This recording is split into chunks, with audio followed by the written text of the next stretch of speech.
Hello everyone. D triple S B TGT maths 2024 की vacancy आ चुकी है और कैरियर एंडेवर कोचिंग में आप सभी का स्वागत है। अगर आप कई दिनों से तैयारी कर रहे हैं तो ये वीडियो आपके लिए है। टीजीटी मैथ्स की वैकेंसी बड़े बल्क में निकली है और वैकेंसी का नोटिस आ चुका है। एडवर्टीजमेंट नंबर 02/2024, ये इसका एडवर्टीजमेंट नंबर है। और इसके थोड़े दिन में भी नोटिफिकेशन आ जाएगा। जो कुछ थोड़ी थोड़ी सी डिटेल अभी आई है उसके बारे में मैं आपको बता देता हूँ। सबसे पहले तो हमें ये देखते हैं कि ओपनिंग डेट ऑफ एप्लीकेशन 8 फरवरी 2024 से, फरवरी में इसके 8 तारीख से इसकी एप्लीकेशन हम डाल सकते हैं। और उसके बाद में जो क्लोजिंग डेट होगी एप्लीकेशन की वो 8 मार्च 2024, मतलब कि 2024, मतलब एक महीने में आपको इस एप्लीकेशन को फिल करना होगा। अब ये जो वैकेंसी है ये आपके लिए बहुत इंपॉर्टेंट क्यों है, पहले तो मैं आपको वो बताता हूँ और उसके बाद में फिर आगे की बातें मैं आपको थोड़ा सा बताऊंगा। इसमें जो सबसे पहली चीज़ है वो है कि जो उसमें टोटल वैकेंसी है वो 5118 वैकेंसीज हैं, जो कि बहुत बल्क वैकेंसीज हैं। और इसमें खास बात यह है कि इसमें जो सबसे ज़्यादा जो वैकेंसी निकली है वो मैथमेटिक्स की हैं। टोटल 1108 वैकेंसीज ये केवल मैथ्स की वैकेंसी रहेंगी डी ट्रिपल एस बी के टीजीटी मैथ्स के 2024 में। और इसमें लेकिन इसने मैथमेटिक्स की वैकेंसी को टू पार्ट्स में ब्रेक किया है।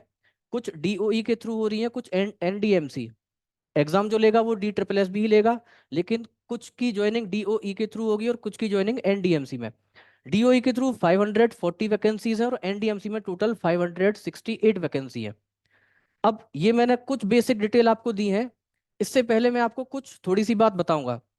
यदि आप टीजीटी मैथमेटिक्स की तैयारी कर रहे हैं और आपको तैयारी करते हुए बहुत सारा समय हो गया है, बहुत साल या तो हो चुकी है, या फिर आप बिल्कुल प्रिपरेशन शुरू करने वाले हैं, उसमें दो चीज़ें होती हैं।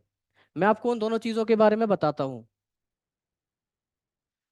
इसमें से जो सबसे पहली बात है वो ये है कि जब प्रिपरेशन किसी भी एग्जाम की होती है तो उसमें दो चीज़ें बड़ी इंपॉर्टेंट होती हैं। एक तो वो जो तैयारी कर रहे हैं, जिनको कि मैं फिलहाल अभी यहाँ स्टूडेंट बोल देता हूँ, और जिनकी गाइडेंस हमें मिलती है मैं उनको बोल देता हूँ आपकी लैंग्वेज में टीचर्स, हिंदी में बोलेंगे तो गुरुजी। टीचर्स की गाइडेंस में ही स्टूडेंट किसी भी कंपटीशन के, किसी भी कॉम्पिटिटिव एग्जाम को क्रैक कर पाते हैं। यहाँ पे जो मेन चीज़ है वो ये है कि अगर स्टूडेंट पढ़ने में बहुत अच्छा है लेकिन उसको जो गाइडेंस है वो ठीक नहीं मिल रही, इसका मतलब है क्या? उसका सिलेक्शन होगा? उसका सिलेक्शन किसी भी हालत में नहीं होगा। आप कहेंगे आप इसमें जो गाइडेंस बता रहे हैं इसमें गाइडेंस का मतलब क्या है? अगर मैं एक छोटे से एग्जाम्पल के थ्रू आपको समझाना चाहूँ तो आप इसमें ये मानिए कि suppose there are two places A and B and you are here at D, in between A and B. आप ए और बी के बीच में किसी प्लेस डी पे खड़े हैं, ये आप हैं। आपको एक गाइड मिले जिनको कि अभी आप टीचर बोल रहे हैं। आपने उनसे पूछा कि मुझे ए की तरफ जाना है, लेकिन इन्होंने आपसे बोला कि नहीं, आप इस तरफ डायरेक्शन रखिए, आप ए की तरफ पहुंच जाएंगे। आपको ए की तरफ पहुंचना है लेकिन आपको गाइड किया गया है कि आपको बी की तरफ जाना है, और आप लगातार भागते चले जा रहे हैं। आपकी मेहनत में कमी नहीं आई है लेकिन गाइडेंस में क्योंकि कमी आ गई, इसीलिए आप कभी भी ए तक नहीं पहुंच पाएंगे। पहली चीज क्या है? अगर आप बहुत मेहनती हैं या स्टूडेंट अगर मेहनती हैं और अगर टीचर जो उनको पढ़ा रहे हैं अगर वो उनको सही गाइड नहीं कर पा रहे हैं तो सिलेक्शन किसी भी हालत में नहीं होगा। 2 साल, 4 साल, 5 साल, 10 साल ऐसे ही चलती चली जाएंगी। दूसरा, स्टूडेंट तो मेहनती नहीं है लेकिन टीचर बहुत मेहनती है। क्या इस कंडीशन में सिलेक्शन हो पाएगा? इस कंडीशन में भी सिलेक्शन किसी भी हालत में नहीं हो पाएगा। सिलेक्शन केवल उसी कंडीशन में हो सकता है कि स्टूडेंट भी मेहनती हो, टीचर्स भी मेहनती हो, टीचर्स की जो गाइडेंस हो वो भी ठीक हो, और इस कंडीशन में ही केवल आपका सिलेक्शन हो सकता है। तो पहली चीज क्या है कि यदि आपको सिलेक्शन लेना है तो आपकी सही गाइडेंस आपको कहाँ मिल सकती है, ये सबसे ज्यादा इंपॉर्टेंट है।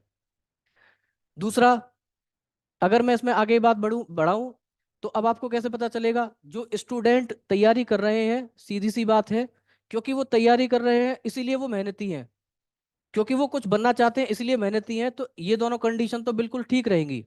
अब आपके लिए जो चूजेबल कंडीशन है वो है या तो ये या फिर ये कैसे पता चलेगा? ये एक्सपीरियंस के बेसिस पे आपको पता लगाना होगा टीचर्स का। तो मेन चीज क्या है, आपको टीचर अगर अच्छे मिल जाएंगे तो सिलेक्शन आपका हो जाएगा। और करियर एंडेवर कोचिंग में अभी मैं यहाँ खड़ा हुआ हूँ, और इस बारे में बहुत ज़्यादा इस कोचिंग ने ध्यान दिया है। इसीलिए मैं तो आपको सजेस्ट करूंगा कि आपको टीजीटी का बैच बिना देरी किए शुरू कर देना चाहिए। मैं दूसरे पॉइंट पे आता हूँ। हम बात कर रहे थे टीजीटी की। अगर हम टीजीटी की बात करेंगे तो सबसे पहले उसमें आती है एलिजिबिलिटी क्राइटेरिया क्या होगा। अगर बात आपकी एलिजिबिलिटी क्राइटेरिया की होगी तो एलिजिबिलिटी में आपकी ग्रेजुएशन होनी चाहिए। जनरली हम उसको बीएससी बोल देते हैं। बीए भी हो सकती है, जिसमें मैथमेटिक्स इंक्लूड रहेगी, और मिनिमम 45% मार्क्स उसमें होने चाहिए आपके। दूसरा, आपकी बीएड ये कंप्लीट होनी चाहिए। जब आपकी बीएड कंप्लीट होगी तो सेंट्रल्स, मतलब कि C TET, teachers eligibility test, ये सी टेट आपका क्लियर होना चाहिए। अगर आपके पास में ये तीनों चीजें हैं, अगर आप इन तीनों चीजों को पास कर पा रहे हैं एलिजिबिलिटी में, तो आप DSSB टीजीटी के जो फॉर्म अभी फिल होने वाले हैं, आप उन फॉर्म को फिल कर सकते हैं। तो पहली नेसेसरी कंडीशन है कि आपकी ये वाली एलिजिबिलिटी तीनों क्लियर होनी चाहिए। उसके बाद में हम आते हैं, मैंने आपको बता ही दिया कि जो टोटल नंबर ऑफ वैकेंसीज इसमें है वो क्योंकि इस बार काफ़ी है। अगर मैं केवल मैथमेटिक्स के बारे में बात करूंगा तो टोटल 1108 इतनी वैकेंसीज इसमें निकली हैं, जो कि कम नहीं है। अगर आपकी डिटर्मिनेशन आप में है, आपकी गाइडेंस ठीक है, आप मेहनती भी हैं, तो आपको इस बार DSSB टीजीटी मैथ्स के 2024 के सिलेक्शन में आने से कोई नहीं रोक सकता। अगला आते हैं, एलिजिबिलिटी मैंने आपको बता दिया, ओपनिंग डेट आपको बता दिया, क्लोजिंग डेट बता दिया, लेकिन इसमें मेन चीज आती है कि हमें पढ़ना क्या है। अब पढ़ने के लिए सिलेबस हम देखते हैं। खास बात यह है कि ये सिलेबस जितने साल से स्टूडेंट्स तैयारी कर रहे होते हैं सिलेक्शन के लिए, हर बार वो सेम सिलेबस को पढ़ते हैं, लेकिन अप्रोच आपको नहीं मिल पाती। अगर आपको अप्रोच पता चल जाएगी तो आप हर स्टेट का, हर सेंट्रल का या DSSB का जितने भी एग्जाम्स आएंगे, आप सारे एग्जाम को बड़े आसानी से क्वालिफाई कर सकते हैं। तो मेन चीज है आपकी अप्रोच। अप्रोच का मतलब क्या हुआ? अप्रोच का मतलब ये हुआ कि अगर मैं किसी भी एक टॉपिक को उठा लूं, मैंने सपोज कर लिया इसमें से मैंने स्टैटिस्टिक्स उठाया।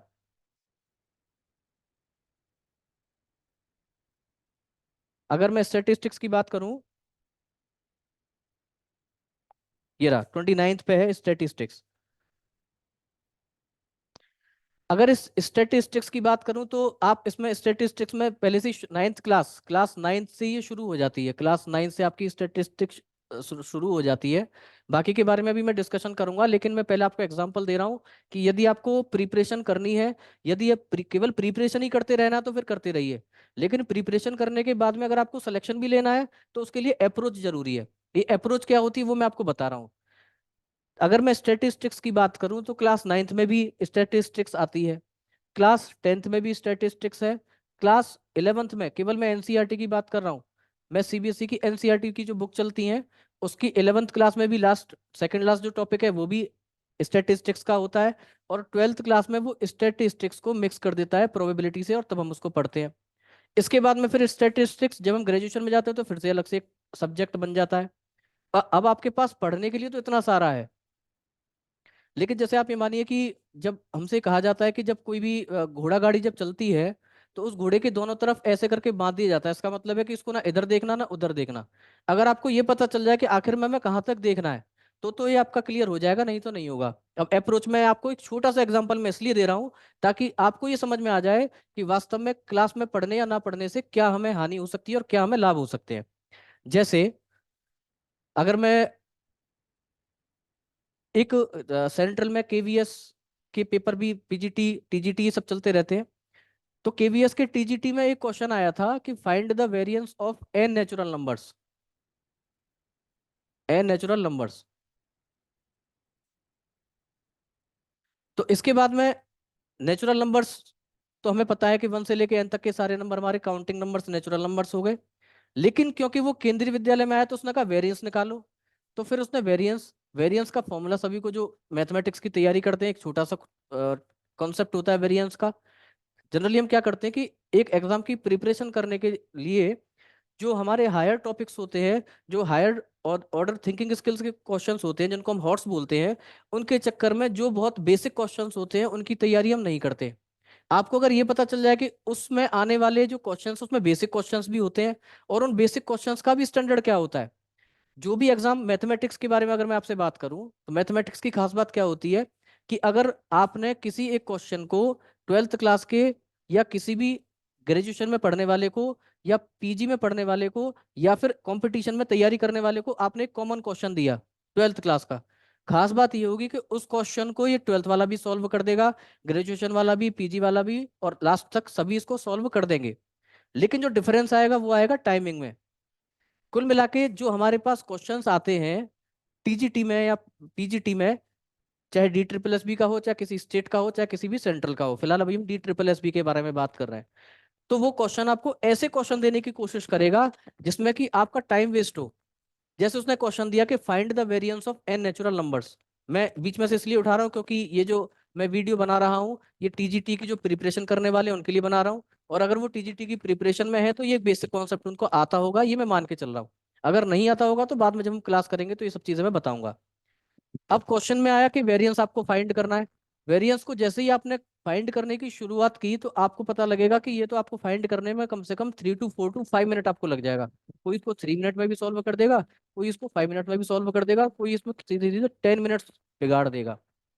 आपने किसी भी क्वेश्चन को कॉम्पिटिटिव कॉम्पिटिटिव एग्जाम में आपने जिस क्वेश्चन को करने में जितना ज्यादा टाइम लगा दिया उतनी आपकी प्रोबेबिलिटी सिलेक्शन की कम हो जाएगी। मेन चीज क्या होती है, आपको टाइमिंग बचाना होगा। ये क्वेश्चन केवी के टीजीटी में आया कि find the variance of n natural numbers. पहली बार आया था तो सबने इसको पूरा करने की कोशिश की, कुल मिला के सबके 5 से 7 से 10 मिनट सबके बिगड़े। लेकिन यही सेम क्वेश्चन थोड़े दिन बाद एनवीएस में भी आया, यही सेम क्वेश्चन फिर एक बार डी ट्रिपल एस बी के एग्जाम में भी आया, और कुल मिला के जिसने इसको दिया था केवी के, तो उसको पता चल गया कि जब भी वो वेरिएंस एन नेचुरल नंबर का पूछेगा तो उसका आंसर n-1 n² - 1/12 हो जाएगा। तो मेन चीज क्या है कि हमें अगर टाइमिंग बचानी है तो हमें ये अप्रोच पता होना चाहिए कि ये ऐसा क्वेश्चन है जो टाइम बिगड़वाने के लिए एग्जाम में आ सकता है। और यदि हमें उसके बारे में पहले से पता है कि इसका आंसर इतना ही आएगा n² - 1/12, तो हम उस क्वेश्चन को करके हमने अपना बहुत सारा टाइम सेव कर लिया, जिसको कि हम दूसरे किसी क्वेश्चन में लगा सकते हैं। ये इसकी सबसे ज्यादा इंपॉर्टेंट बात होती है मैथमेटिक्स की। जितने भी सब्जेक्ट होते हैं, चाहे मैं हिंदी की बात करूं, चाहे मैं किसी और सब्जेक्ट की बात करूं, इंग्लिश की बात करूं, उन सारे सब्जेक्ट में जब मैथमेटिक्स का नाम आता है तो मैथमेटिक्स की कंपैरेटिवली सबसे कम मेरिट जाती है। कम, सबसे कम का मतलब ये है क्योंकि सारे नंबर ऑफ क्वेश्चंस को अटेम्प्ट करना और उनको सही सही करना तो संभव है नहीं। बाकी के क्वेश्चन में क्या है, रीड किया सीधे आंसर लगा दिया, रीड किया सीधे आंसर लगा दिया, लेकिन इसमें ऐसा नहीं, आपको सॉल्व भी करना पड़ेगा। इसका मतलब ये हो कि आप जितने कम टाइम में जितने ज्यादा क्वेश्चंस को सॉल्व कर लेंगे उतना ही आपके लिए प्रॉफिटेबल होगा। बस यही चीज हमें टीजीटी के प्रिपरेशन में सीखनी है। इसीलिए पहली बात तो आपको इन समय डिले नहीं करना। खास बात क्या होगी कि जब डी ट्रिपल एस बी का एग्जाम होगा, इसमें टोटल 100 मार्क्स का जो पेपर होगा वो तो जनरल होगा, लेकिन जो 100 मार्क्स का होगा ये आपके प्योर मैथमेटिक्स का होगा। जो जनरल वाला भी होगा इसमें भी आपका एक अरिथमेटिक नाम से एक टॉपिक होगा जिसमें कि आपका सीआई होता है, एसआई होता है, और ऐसे जितने भी 8th क्लास तक के 7th क्लास तक के जितने भी टॉपिक्स होते हैं वो उसको इनमें कवर करता है। तो मैथमेटिक्स तो आप चाहे 6th क्लास से लेकर और ग्रेजुएशन तक की कोई भी मैथमेटिक्स आपका पीछा नहीं छोड़ने वाली। पढ़ना आपको सब पड़ेगा। बहुत वाइड है, इतना वाइड है कि अगर कोई पढ़े तो पागल हो जाए, लेकिन अगर उसको गाइडेंस मिल जाए कि इतना नहीं जाके केवल आपको इतना पढ़ना है तो फिर उसका सिलेक्शन पक्का हो जाता है। तो मेन चीज उसमें क्या आ गई, गाइडेंस की आ गई। अब जो इसमें 100 मार्क्स का ये वाला जो या मैं टोटल कहूँ कि 200 मार्क्स का टोटल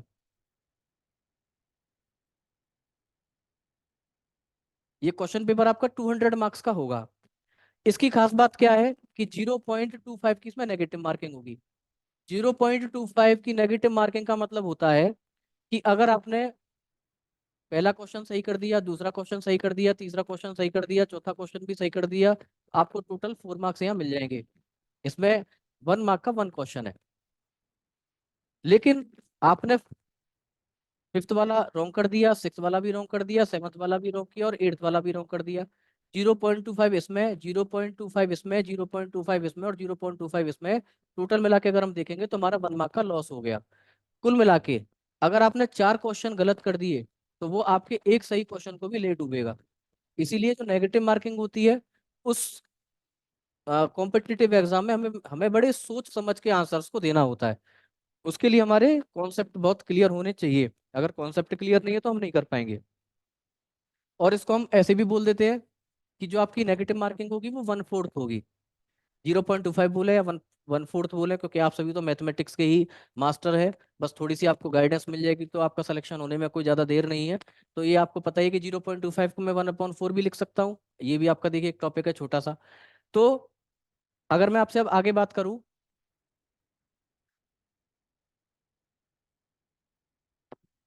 तो अब आप इसमें देखिए कि ये हमें इसके कुछ टॉपिक्स दिए हुए हैं।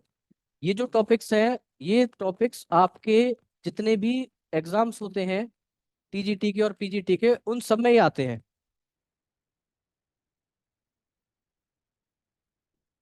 अब इसमें देखते हैं हम कि इसमें जो फर्स्ट नंबर पे है ये रियल नंबर्स है। ये सारे ऐसे टॉपिक्स हैं कि अगर आप तैयारी कर रहे हैं और अगर मैं आपसे पूछूंगा कि आप रियल नंबर्स के बारे में जानते हैं, ऐसा हो ही नहीं सकता। इसमें से जितने भी टॉपिक्स हैं इनके बारे में हर हर व्यक्ति जानता है। क्लास 12th का भी स्टूडेंट जानता है, क्लास 11th का भी जानता है, जो ग्रेजुएशन में पढ़ रहे हैं वो भी जानते हैं, पोस्ट ग्रेजुएशन में पढ़ रहे हैं वो भी जानते हैं। मेन चीज़ क्या होगी, हम किस चीज़ के लिए प्रिपरेशन कर रहे हैं और हमें कितना पढ़ना है, क्या पढ़ना है। अगर ये चीज़ हमें पता चल जाएगी तो हमारा काम हो जाएगा। अब जैसे अगर मैं इन टॉपिक्स की बात करूं तो इसमें सबसे पहला टॉपिक रियल नंबर्स आ गया। रियल नंबर्स आपको इसलिए पता होगा कि आपने जब क्लास 9th में पढ़ा हो, क्लास 10th में पढ़ा हो, क्लास 11th में पढ़ा हो, हर क्लास में। क्योंकि अगर हमें इन एग्जाम्स को क्रॉस करना है तो हमारी सबसे पहली प्रायोरिटी तो एनसीईआरटी है ही। उसके बाद में फिर उसके कुछ एक्स्ट्रा जो चीजें होती हैं जिनको हम बोल सकते हैं हॉट्स। और उन हॉट्स में भी आपको कितने कितने लेवल तक, कितने आईक्यू तक आपको पहुंचना है। क्योंकि अगर मैं आपसे बात करूंगा कि अगर आप 12th क्लास के, अगर आप मैं हॉट्स क्वेश्चन की बात करूं तो ये वो क्वेश्चन होते हैं जो आईआईटी जी में भी आते हैं। और अगर मैं 12th से एबव लेवल की बात करूं तो इसमें वो क्वेश्चन भी होते हैं जो पीजी में और यूजी में आते हैं। और इन दोनों में बड़ा डिफरेंस होता है। इसमें कॉन्सेप्चुअल पूरा पूरा होता है और इस वाले में कॉन्सेप्ट 12th का ही चलता है। मतलब इतना वाइड है कि मैं इधर बढ़ूंगा तो भी मैथमेटिक्स है, मैं इधर बढ़ूंगा तो भी मैथमेटिक्स है, इधर बढ़ूंगा तो भी मैथमेटिक्स है। मैं जहां देखूंगा वहीं मैथमेटिक्स का एक लेवल अलग से पता चल जाता है हमें। तो उस लेवल में भी हमें जब इतने सारे को जब हम पढ़ने की कोशिश करते हैं और ये पता नहीं कि क्या आने वाला है, तो उस कंडीशन में हम बहुत सारी तैयारी करने के बावजूद भी जब हमारा सिलेक्शन नहीं होता तो थोड़े से अ, हमें दुख तो होता है, या जिनका सिलेक्शन नहीं होता उनको दुख तो होता है। अब ये जो रियल नंबर्स है, क्लास 9th का टॉपिक में आप अगर एनसीईआरटी का फर्स्ट देखेंगे तो उसमें भी है, 10th वाले में भी है, 11th में सेट्स एंड सेट्स के नाम से हो जाता है, 12th में आएंगे तो फिर इसी का थोड़ा सा बढ़ जाता है रिलेशन के नाम से। और फिर जब ये रियल नंबर्स हम और पढ़ेंगे तो फिर ये एलजेब्रा में आ जाता है जब हम यूजी और पीजी की बात करेंगे। अब वो एलजेब्रा में मॉडर्न एलजेब्रा हो या कई सारे तरीके के जो एलजेब्रा होंगे, लीनियर एलजेब्रा अलग हो जाएगा। तो ये रियल नंबर्स हमारा एक छोटा सा टॉपिक है। मेन चीज क्या है, क्या क्या आने वाला है। सेट्स एंड रिलेशन सबको पता है, बहुत अच्छा टॉपिक है और बहुत छोटा टॉपिक है और बहुत इंपॉर्टेंट टॉपिक है। इस सेट्स एंड रिलेशन के जो क्वेश्चंस हैं ये अरिथमेटिक वाले में भी आ जाते हैं। और ये इस वाले को सेट्स एंड रिलेशन से अगर हम सेट पढ़ लेंगे तो सेट का मतलब है कि हमने ग्रुप थ्योरी, रिंग थ्योरी, ये सारी चीजों का जो बेसिक है वही सेट्स है। इसका मतलब है ये पूरा बेसिक चल रहा है। Logarithmic, complex numbers, linear equation in two variables, ये सब बहुत छोटे छोटे से टॉपिक्स हैं। क्योंकि आपको ये समझना पड़ेगा कि एक बहुत छोटे टॉपिक से आने वाले क्वेश्चन को भी अगर आपने सही कर दिया तो भी आपको 1 नंबर मिल रहा है। और अगर आपने एक बहुत अच्छे टॉपिक से आने वाले क्वेश्चन को भी सही कर दिया तो भी आपको 1 नंबर मिल रहा है। अगर इनकी वैल्यू देखा जाए तो वैल्यू बराबर है। तो आपको हायर क्वेश्चंस या हायर स्टैंडर्ड के क्वेश्चंस को कवर करने की वजह से ये जो लोअर स्टैंडर्ड वाले क्वेश्चंस हैं, जो लगता है कि ये तो ऐसे ही मैं इनको ऐसे ही कर दूंगा, उन क्वेश्चंस को आपको स्किप नहीं करना, छोड़ना नहीं और हल्के में नहीं लेना है। क्योंकि इसकी इतनी वैल्यू है जितनी वैल्यू इसकी है। अब जैसे इसमें आया pair of linear equation in two variables. मैं तो खैर इसलिए सिंपल क्वेश्चंस कह रहा हूँ क्योंकि मुझे तो सिंपल ही लगते हैं। और आप लोगों को भी सिंपल इसलिए लगेंगे कि अगर आप क्लास लेंगे तो आपको पता लगेगा कि इन सारे टॉपिक्स में कुछ है ही नहीं पढ़ने के लिए। और ये सब आपको पहले से आते हैं, बस थोड़ा सा उनको हम थोड़ा सा डिफाइन करेंगे अलग से। पॉलिनोमियल्स, बहुत छोटा सा ये टॉपिक, बिल्कुल सारे फेमस टॉपिक्स हैं। क्वाड्रेटिक इक्वेशंस है, ये आपके पॉलिनोमियल्स में ही आ गया, इन्होंने इसी को क्वाड्रेटिक इक्वेशन बना दिया। प्रोग्रेशन में आ जाते हैं, एपी है, जीपी है, एचपी है। परमुटेशन एंड कॉम्बिनेशंस, इसके कई अच्छे क्वेश्चन आते हैं क्योंकि ये आईक्यू बेस्ड क्वेश्चंस हैं। हमारे मैथमेटिक्स के जितने फॉर्मूले बनते हैं उसमें परमुटेशंस एंड कॉम्बिनेशंस का बहुत बड़ा योगदान रहता है। अब परमुटेशन कॉम्बिनेशन के बारे में वो क्या कहेगा, बहुत छोटे छोटे से क्वेश्चन आएंगे कि how many diagonals we can form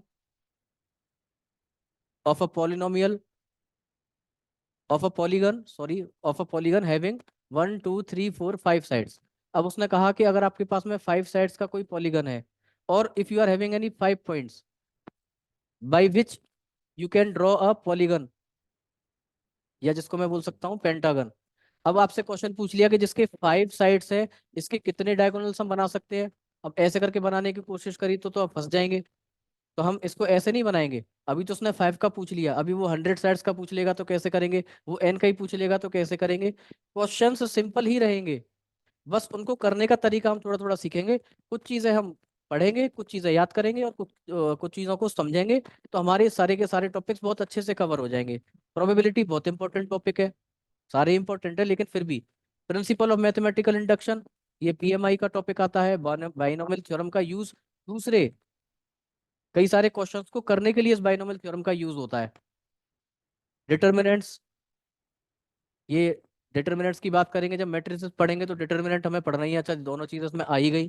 जब लीनियर अलजेब्रा पढ़ेंगे तो भी हमें उसमें मैट्रिसेस और डिटर्मिनेंट्स के बारे में पता होना चाहिए, वो सब चीजें पढ़ेंगे। टाइप्स ऑफ डिटर्मिनेंट्स में पढ़ेंगे, पूछ लेगा कि नलिटी, रैंक, इन सब के बारे में वो पूछेगा। Property of solution of a triangle, ये ट्राइंगल की ये properties of solution of a triangle.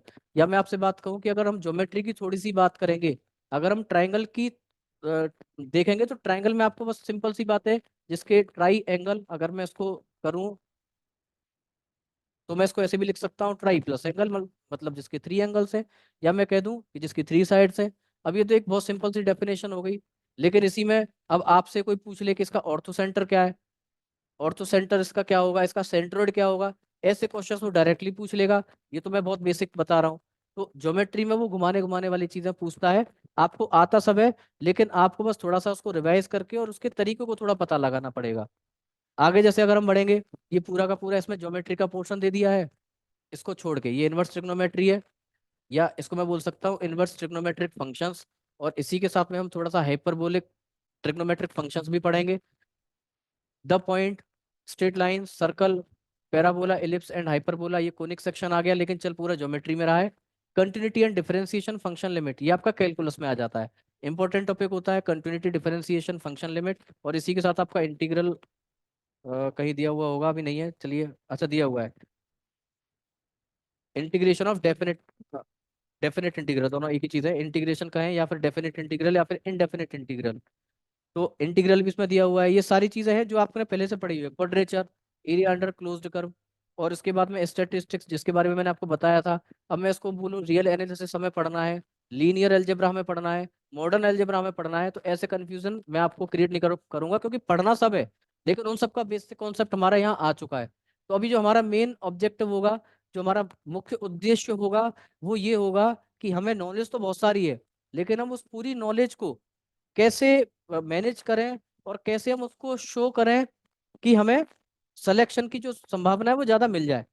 इसके लिए आपको अगर गाइडेंस आपकी अच्छी रहेगी तो आपको सारी चीजें अच्छे से समझ में आएंगी। अगर मैं इसमें और आगे बात करूं, LPP, linear programming problems, class 12th का टॉपिक पढ़ता है। और आगे भी जब हम इसमें पढ़ते हैं ऑपरेशन रिसर्च नाम से, ओआर का एक छोटा सा पार्ट होता है। ऑपरेशन रिसर्च जनरली एमएससी का टॉपिक होता है, और ऑपरेशन रिसर्च का एक छोटा सा पार्ट एलपीपी होता है। और ये एलपीपी वैसे तो कितने भी वेरिएबल्स के लिए हो सकता है, लेकिन फिलहाल ये 2 और 3 और 4 वेरिएबल्स तक भी हमें नहीं जाएंगे, केवल 2 वेरिएबल्स तक हम इसको पढ़ने की कोशिश करेंगे। और बाकी के प्रीवियस ईयर्स क्वेश्चन पेपर में 2 से ज्यादा लगभग आते नहीं है। अगर आएंगे, या ऐसा लगता है कि ऐसा होगा, तो हम उसको करेंगे। Plane, straight lines, sphere, 3D coordinate, ये पूरा आपका 3D में आ गया। ये सारा का सारा 3D में ही होता है। टफ कुछ भी नहीं है, सारी चीजें बड़ी सिंपल है। वेक्टर कैलकुलस, ये जो हम पहले जो 31st तक जो हमने अभी अभी सारे टॉपिक्स करे हैं, उन्हीं का जो नाम चेंज अगर हम थोड़ा सा कर दें, मतलब वो बेसिक है, और ये हमारा थोड़ा सा हायर स्टैंडर्ड के नेम है, क्योंकि आप ये जो टॉपिक पढ़ रहे हैं ये ग्रेजुएशन के हैं। वेक्टर कैलकुलस हुआ, रियल एनालिसिस हुआ, कॉम्प्लेक्स एनालिसिस हुआ, differential equation, abstract algebra, statistics and dynamics, numerical analysis. ये सब टॉपिक्स हैं, और इनके सारे टॉपिक्स के सब टॉपिक्स हमने 31 तक सारे कर लिए हैं। कुछ कुछ एक्स्ट्रा चीजें इसमें होंगी, वो हम इसको बाद में कर लेंगे। दूसरा चीज क्या होगी कि आपको अगर सिलेक्शन लेना है, ये डी ट्रिपल एस बी का मैं बात कर रहा हूँ इस समय आपसे, D triple S B TGT maths के लिए, जिसका एडवर्टीजमेंट नंबर 02/2024 है, जिसके की फरवरी से, केवल फरवरी फरवरी में उसके फॉर्म भरे जाएंगे। अभी उसके बारे में बातें चल रही हैं, क्योंकि डी ट्रिपल एस बी का है तो फॉर्म फिल करते ही 1-2 महीने के अंदर ही, 2-3 महीने के अंदर ही वो तुरंत एग्जाम लेके सारी चीज़ों को बहुत स्पीड से करते हैं, तो समय हमारे पास ज़्यादा है इसको तैयारी करने के लिए या प्रिपरेशन कराने के लिए या करने के लिए ज़्यादा नहीं है। इसलिए पहली बात तो सोचना इसमें ज़्यादा नहीं है। दूसरा इसमें क्या आता है कि अगर मैं आपसे एक छोटा सा इधर से हटके अगर मैं बोलूं कि अगर आपको सिलेक्शन लेना है, तो एक ही छोटा सा इस चीज़ को आप अपनी कॉपी पे लिखेंगे, जो भी आप नोटबुक जिसको भी आप पढ़ेंगे, जितासनो, जित श्वासो, जित संगो, जितेंद्रिय। अगर ये चारों चीजें आ जाती है, तो इन चारों चीजों के बारे में अगर हमें पता चल जाए, तो हम अच्छे से अच्छे एग्जाम को क्वालिफाई कर लेते हैं। और मैथमेटिक्स में तो इसका बहुत ज़्यादा यूज है, इसके बिना तो मैथमेटिक्स होना पॉसिबल ही नहीं है। इसलिए इसको मैंने बताना अभी सही समझा, और इसको बताने के बाद में मैं अपनी बात को पूरी तरीके से खत्म करूंगा, जो D triple S B TGT maths को लेकर चल रही है। सबसे पहले इसमें जो एक वर्ड आया है, इसका नाम है जितासनो। जितासनों का मतलब हो गया आसन को जीतना। आसन को जीतने का मतलब हो गया सिटिंग। सिटिंग का मतलब हो गया कि हम एक जगह पे जितनी देर तक बैठ सकते हैं। अगर हमें बैठने की प्रैक्टिस है, क्योंकि अगर आपको मैथमेटिक्स करनी है, अगर मैं एक छोटे से वर्ड में मैथमेटिक्स को डिफाइन करूंगा, तो मैथमेटिक्स का मतलब हो गया a competition between paper and pen. आपको पेपर के और पेन के बीच में कंपटीशन कराना पड़ेगा। पेपर बोलेगा कि पहले मैं भरूंगा, और पेन बोलेगा नहीं, पहले मैं खत्म हो जाऊंगा। इसका मतलब क्या है, अगर कंपटीशन दोनों में चलेगा, तो कंपटीशन कराने वाले व्यक्ति कौन होंगे? जो प्रिपरेशन कर रहे होंगे या जो तैयारी कर रहे होंगे। इसका मतलब ये हुआ कि अगर आपको तैयारी करनी है, तो पेपर पेन का कंपटीशन कराना पड़ेगा। और पेपर पेन का कंपटीशन का मतलब है कि आपको प्रैक्टिस करनी पड़ेगी। और अगर आप प्रैक्टिस कर रहे हैं, इसका मतलब है कि आपको बैठना पड़ेगा एक ही जगह कई कई घंटे, कई कई बार। तो आपको आसन को जीतना आना चाहिए। दूसरा क्या है? जित श्वासो। जित श्वासो का मतलब हो गया, कई बार हम घर से बाहर नहीं निकल रहे, या कभी बिल्कुल एक ही उसमें बैठ, जब एक ही जगह पे बार बार बहुत देर तक, कई दिनों तक लगातार बैठे रहते हैं, तो कभी कभी निराशा का भाव भी आता है। तो उन्होंने कहा कि जित श्वासो। जित श्वासो का मतलब हो गया प्राणायाम। श्वास को ऊपर नीचे खींचना हमें आना, कोशिश करेंगे कि एक जब तक हमारी प्रिपरेशन चलेगी, उस समय किसी भी एक टाइमिंग में हम प्राणायाम करने की कोशिश करें, जिसमें ज्यादा, प्राणायाम का मतलब वो आसन भी हो सकते हैं, प्राणायाम हो सकता है, आपकी भागदौड़ भी हो सकती है। तीसरा आता है जित संगो। संगत को जीतना, संगति। इसके बारे में तो बहुत बड़े बड़े लेक्चर आप लोगों ने सुने हुए होंगे। संगति का मतलब ये है कि जब आप टीजीटी की मैथ्स की 2024 की प्रिपरेशन जब करेंगे, या आप जब बहुत सालों से कर रहे हैं और आप फिर से उसको ट्राई करने की कोशिश करेंगे, तो आपकी जो संगति होनी चाहिए, संगति का मतलब आपके जो दोस्त होने चाहिए, वो निराशावादी नहीं होने चाहिए। जो आप तैयारी करो तो वो कहने लग जाए, 5 साल तुम्हें होगी तैयारी करते करते, अभी तक तो तुम्हारा सिलेक्शन होगा नहीं, अब क्या सिलेक्शन करोगे? तो ऐसे करके जितने भी नेगेटिव व्यक्ति आपको लगते हैं, जो भी नेगेटिव आपके दोस्त हैं, व्यक्ति हैं, ऐसे लोगों की परछाई से भी आपको दूर रहने का प्रयास करना है। और जितने भी पॉजिटिव लोग होंगे, पॉजिटिव टीचर्स होंगे, पॉजिटिव जहाँ का एनवायरनमेंट होगा, पॉजिटिव जहाँ कोचिंग होगी, आपको जहाँ केवल पॉजिटिव बातें होती होंगी, आपको वहीं जाके बार बार, चाहे 2 घंटे, 5 घंटे, 10 घंटे भी आप बैठेंगे, जो आपसे ये कहे कि कोई दिक्कत नहीं है, अभी तक तुम्हारा सिलेक्शन नहीं हुआ, लेकिन इस बार आपका सिलेक्शन हो जाएगा। ऐसी पॉजिटिव बातें करने वाले जो व्यक्ति होंगे, ऐसे व्यक्तियों के साथ में आपको रहने की कोशिश करनी है, जिसको हम बोलते हैं संगति को जीतना। अगर हमने संगति को जीत लिया, इसका मतलब है कि हम अपनी प्रिपरेशन को बहुत अच्छे से कर सकते हैं। और अगला है जितेंद्रिय। जितेंद्रिय का मतलब होता है, आप तैयारी करने के लिए सिटिंग, आपने सिटिंग लगाई, आपने सोचा कि मैं आज 4 घंटे लगातार पढ़ूंगा या पढ़ूंगी। और जैसे ही आप 4 घंटे बैठे, पता चला कि आपको बैठते ही, कई कई बार कई स्टूडेंट ऐसे होते हैं, जब तक वो कुछ काम कर रहे होते तो उन्हें कुछ ध्यान नहीं आता। लेकिन जैसे ही वो पढ़ने के लिए बैठते हैं, तो उन्हें तुरंत ध्यान आता है कि मेरे को तो अभी पानी भी पीना है। तो वो तुरंत पानी पीने के लिए उठेंगे। फिर उन्हें लगता है कि नहीं, मुझे तो अभी वॉशरूम भी जाना है, तो वो तुरंत फिर उठेंगे। उसके बाद में किसी दोस्त का, किसी फ्रेंड का फोन आ जाएगा, फ्रेंड का फोन आने के बाद में तुरंत कह देंगे ठीक है मैं पढ़ाई वढ़ाई छोड़ रहा हूँ लेकिन बाद में करूंगा। इसका मतलब ये हुआ कि इंद्रियां वश में नहीं है। तो हमें इंद्रियों को भी वश में करना पड़ेगा। कुल मिला के अगर हमने आसन को जीत लिया, हम प्राणायाम आसन भी करते रहे, हमने संगति को जीत लिया, और अगर यदि हमने अपने इंद्रियों पे भी कंट्रोल कर लिया, ये चारों चीजें अगर आपने कर ली, तो मैथमेटिक्स के टीजीटी में आपके सिलेक्शन को कोई नहीं रोक सकता। लेकिन आदत आपको बनानी पड़ेगी इसके माध्यम से। ये मैंने जो मैथमेटिक्स को लेके जितनी भी छोटी छोटी चीजें थी वो मैंने आपको बताया, क्योंकि कई सारे सिलेक्शन में खुद भी ले चुका हूँ, कई सारे एग्जाम्स में खुद भी दे चुका हूँ, पीजीटी टीजीटी ऐसा कोई भी एग्जाम नहीं है जो मैंने क्रॉस ना किया हो। तो मैं अपने एक्सपीरियंस के बेसिस पे आप सभी को वो बता रहा हूँ। और मेरी जो इच्छा है वो यही रहेगी कि मेरे इस एक्सपीरियंस को कैरियर इंडिवर कोचिंग के माध्यम से आप लोग भी यूज करेंगे, तो आपको इससे बड़ा प्रॉफिट होगा ऐसी मुझे आशा है। और इसी के साथ में जब ये टीजीटी का जो बैच है इसको मैं स्टार्ट करेंगे, डेट आपको इसमें जो डिस्क्रिप्शन में आपको मोबाइल नंबर दिया हुआ है, वहां से उस मोबाइल नंबर पे आप इंक्वायरी करके पूछ सकते हैं कि कब से आपके बैचेस शुरू हो रहे हैं। वैसे अभी जो डेट बताई गई है वो लगभग लगभग 24 जैन 2024 से लगभग लगभग अभी मुझे डेट बताई गई है, मतलब कि तभी से ये शुरू होने वाला है। इससे पहले पहले अगर आप एनरोल हो जाएंगे और अगर आपकी एक क्लास भी छूटती है तो आपका बहुत बड़ा लॉस है। तो इन सबको देखते हुए आप आज से ही अपनी प्रिपरेशन DSSS टीजीटी 2024 के लिए करना शुरू कर दीजिए। बहुत बहुत धन्यवाद। जय हिंद।